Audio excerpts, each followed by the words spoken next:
Today I'm looking for rhythmic inspiration. Let's see if I can find any. Freebeat. Hey, how's it going everybody? Welcome to Freebeat, where I post new music-related content every single day, so if that sounds good to you, hit that subscribe button, ring that notification bell, and be sure to check out my free upcoming live stream concert, Freebeat Live Clash of Fools. It's on Friday, April 2nd at 7 p.m. Pacific Standard Time. It's going to be a ton of fun. Hope to see you there. Let's get started. So, like I said, in today's video, we are looking for rhythmic inspiration, and the way we're going to do that is by using the Elektron Model cycles and the Akai MPC One. I believe it was yesterday's video, maybe the day before, I can't remember, but we used the Elektron Model cycles to sequence an external synthesizer. In that case, it was the Behringer Model D. Today, we are going to be once again using the Elektron Model Cycle sequencer to sequence some external gear, and that piece of external gear is the Akai MPC One. So I've got just the basic stock acoustic drum kit samples loaded up in the MPC One. And I've got the first 3 tracks of my model cycles assigned to these 3 pads. So when I play these pads here, it's actually triggering the kit through the MPC. You can see the level indicator right there.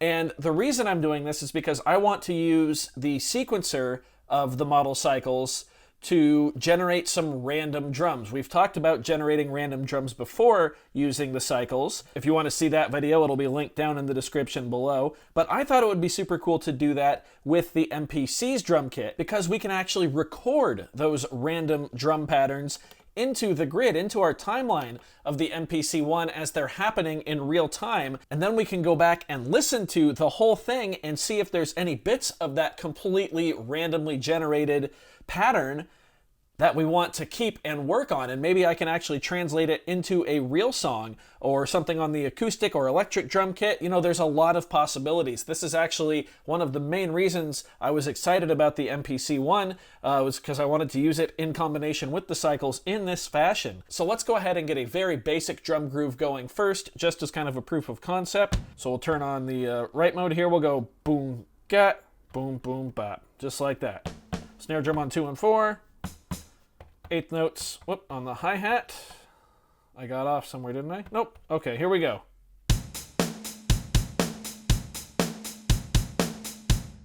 So it works just fine, just like that. We've got the sequence from the model cycles, audio from the MPC One, and I'm not going to really focus on the sample sounds themselves. It's more about the rhythms and the sequence being the star, you know, the arrangement of the notes, rather than the sounds of the samples themselves. So there's not going to be really dynamic levels or anything like that. Not what this video is about. So let's go ahead and just take these steps off here. I guess I could have just done track clear, but oh well. So let's go ahead and have some fun here. Let's go ahead and put all 16 steps on our kick drum. Let's do the same on the snare drum. And the same on the hi-hat. Doesn't sound very good, does it? That's because we need to use the chance knob here. So we're going to go back to track 1, which of course is our kick drum. We're going to change the track chance down to about 50% or so. That means there's a 50% chance that each of these steps is going to trigger. Let's go ahead and listen. We can hear that the kick drum is not triggering every time.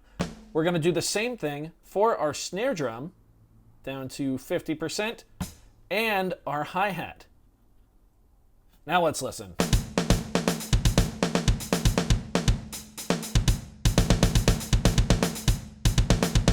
There you have it, a completely randomized drum pattern. So now we are going to match up the tempos of these 2 devices. I know I can sync them. I'm not really up to snuff on my MIDI data, so we're just going to hit play at the same time here. Let's go ahead and check our BPMs though. 120, 120. Now what I'm going to do is set our amount of bars or measures to, let's say, 100, because I'm going to let this run for a good minute. There we go, 100 measures. So now, if we turn on our click here, just to make sure it lines up, In theory, when I hit record and play, it's going to count to 4, and then I'm going to hit the play button on the model cycles, and it should snap into place due to the MIDI quantize on the MPC One. Here we go. 1, 2, 3, 4. Looks like it's working.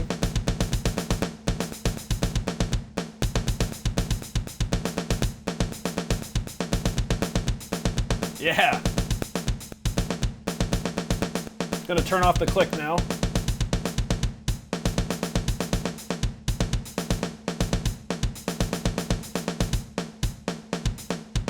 Now I'm gonna switch to track 1, and I'm actually gonna lower the chance even more.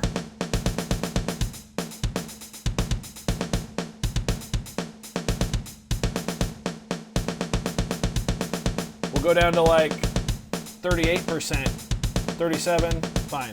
Snare drum, also getting lowered. Hi-hat, gonna be increased.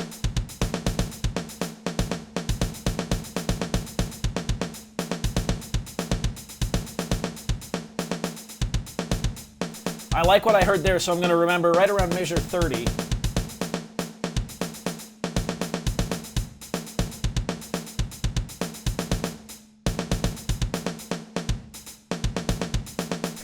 This is so cool.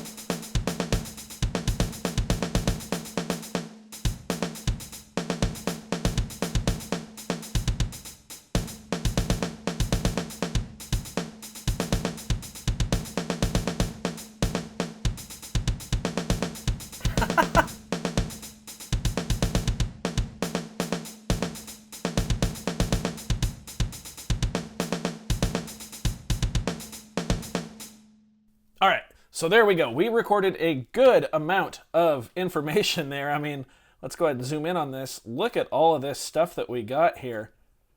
There's a lot of good data there that we can listen back and, just hear what the cycles generated.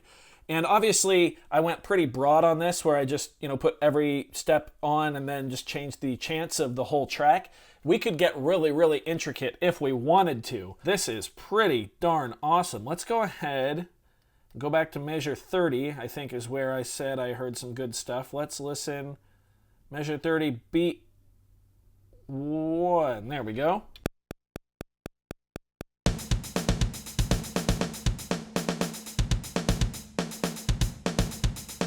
Yeah. Cool. I'm going to take that little 4-bar snippet, actually, and expand on that a little bit. So we're going to go down here to measure 30, beat 1. Zoom in. Select it. And then we're going to go to the end of measure 33. I'm going to click on that. I'm going to cut that. Perfect. Then we are going to go and delete, I think, everything else. What's the easiest way to do that? Don't tell me I know. That? Nope. Erase. Yeah, cool. Now we will go all the way back to track or to measure 1 here, and paste. Awesome. Let's listen to this. 3, 4.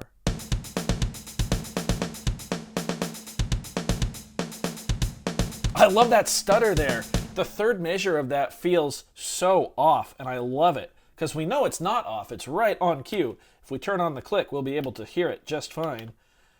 Let's go ahead here. 3, 4. Bop, bop. That snare drum is so sick right there. Bop, bop. That's so cool. All right, back to the start. 2, 3, 4.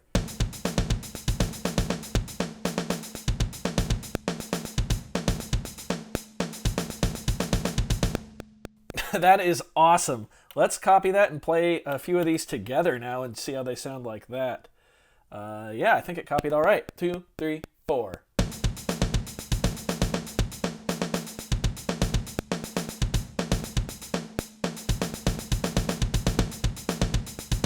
Okay, the bass drum right there on the last measure of that make the turnaround sweet. Yeah. 4, 2, 2, 3, boom. Yeah. 4, 2, 2, 3, 4, 3, 2, 3, 4, 4, 2, 3, 4. Yeah, that's awesome. All right, I am very excited about that. I'm going to save this real quick before I forget. I'm going to name it Generative. And the cool thing about this is because this is just MIDI data, we can, change out the kit if you want to use different samples. I'm pretty happy with those, so I'm just going to leave it as is. But as long as your MIDI numbers line up, you can load in whatever kit that you'd like. So I'm very happy with how this turned out. I'm going to study this pattern and try to figure it out on the acoustic or electric drum kit and start working on a track revolving around it. So I hope you guys enjoyed this one. If you did, go ahead and leave a like on it. If not, you can leave a dislike. That's okay too. Doesn't hurt my feelings, just makes me try that much harder next time. Either way, be sure to hit that subscribe button, ring that notification bell. Thank you so very much for being here. Thanks for watching. We'll see you next time. Bye.